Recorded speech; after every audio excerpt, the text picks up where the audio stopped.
আসসালামু আলাইকুম প্রিয় বন্ধুরা, আশা করি সকলেই ভালো আছেন। আল্লাহ তাআলার অশেষ রহমতে আমি ভালো আছি। আজ হচ্ছে পবিত্র শুক্রবার, জুমার নামাজ পড়তে যাইতেছি।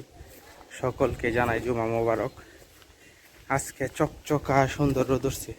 ওই যে আমার পিছনে দেখেন আকাশটা কি সুন্দর, নীল নীল আকাশে সাদা মেঘের ভেলা উঠতেছে।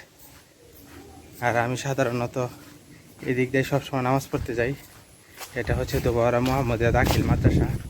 মোহাম্মদিয়া দাখিল মাদ্রাসার যে পুকুর পাড় আছে, এই পুকুর পাড় এই দিক দিয়ে হচ্ছে নামাজ পড়তে যাই। আমি যে দিক দিয়ে যাইতেছি এটা হচ্ছে একটা পাঞ্জাখানা। এখানে আগে নামাজ হইতো, এখন আর নামাজ হয় না। মাদ্রাসার যে কর্তৃপক্ষ আছে তাদের সাথে আমি আলাপ করছি, বলছে যে এখানে নামাজ চালু হবে। কারণ একটা জায়গায় যদি রেগুলার নামাজ পড়া হয়, পরে যদি এখানে নামাজ না হয়, এই জিনিসটা আসলে খুবই আফসোসের বিষয়। কয়েকদিন খুব বৃষ্টি হয়েছে, বিরাট শান্তিপূর্ণ একটা জায়গা।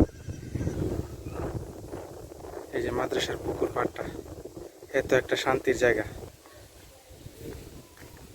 কয়েকদিন খুব বৃষ্টি হয়েছে, এই দেখেন পুকুরে পানি টলমল করতেছে আর ক্ষেতগুলো পানিতে ভরে আছে। রাত্রেও বৃষ্টি হয়েছে প্রচুর, কিন্তু দিনের বেলায় চকচকা রোদ উঠছে আলহামদুলিল্লাহ। আবার মোটামুটি ভালো গরমও লাগতেছে। আমি সাধারণত হাসপাতালে মসজিদে নামাজ পড়ি। হাসপাতালের মসজিদে অবশ্যই এসি আছে, গরম হইলেও সমস্যা নাই। আল্লাহ আসলে প্রত্যেকটা মানুষেরই মনের আশা পূরণ করে। হাসপাতালের মসজিদে যখন আগে নামাজ পড়তাম খুব বেশি গরম লাগতো, কারণ গ্লাস টাচ করা তো বাতাস ঢুকতো না সহজে। আর মনে মনে চিন্তা করতাম, আল্লাহ এই মসজিদটা যদি তুমি এসি বানিয়ে দিতাম।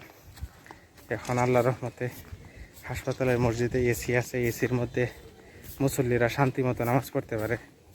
ধোবারা উপজেলা যে সাবেক ইউনো ছিল, ওই ইউনো ম্যাডামই হচ্ছে ওই এসিগুলা হাসপাতালে দিয়ে গেছিল। ওনার জন্য দোয়া করি। আর শুক্রবার যারা দুনিয়াতে আছে আত্মীয় স্বজন, তাদের জন্য দোয়া করব। আর যারা আখিরাতে চলে গেছে তাদের জন্য আমরা সকলে দোয়া করব ইনশাআল্লাহ। পানি টান মারছে, শুকায় গেছে।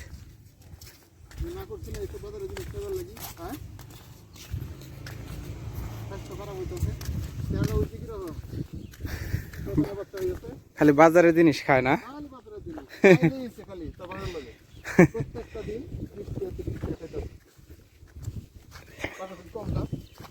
কি প্রাইমারি স্কুলে ভর্তি হয়েছে? হ্যাঁ, কোন ক্লাসে পড়ে?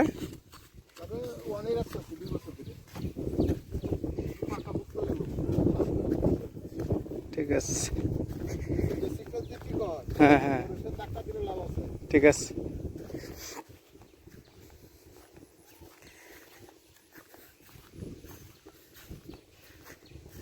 অনেক সুন্দর রোদ উঠছে, চকচকা রোদ। নামাজ পড়ে বের হইলাম। মসজিদে যদিও বা এসি ছিল, এসির বাতাস আর বাইরের আবহাওয়া প্রায় একই।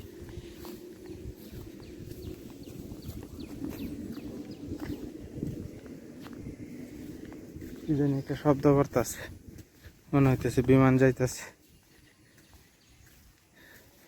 এই মাদ্রাসা পুকুর পাড়টার মধ্যে এসে দাঁড়াইলে এত একটা শান্তি লাগে, এটা বলার বাহিরে।